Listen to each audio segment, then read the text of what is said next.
Seperti hal lainnya, batuk dan bersin juga ada etikanya. Dan banyak orang yang salah langkah saat batuk dan bersin, yang malah menutup mulut dan hidung menggunakan telapak tangan. Tujuannya baik, tapi belum tentu benar. Karena kuman bisa berpindah ke tangan dan menyebar tanpa kita sadari melalui sentuhan dan bersalaman. Lalu bagaimana etika batuk dan bersin yang benar? Berikut caranya.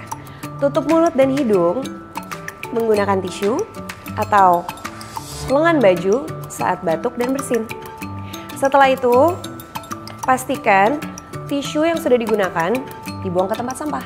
Lalu cuci tangan menggunakan sabun atau pembersih tangan berbasis alkohol. Dan pastikan saat flu atau batuk selalu menggunakan masker agar orang lain tidak tertular.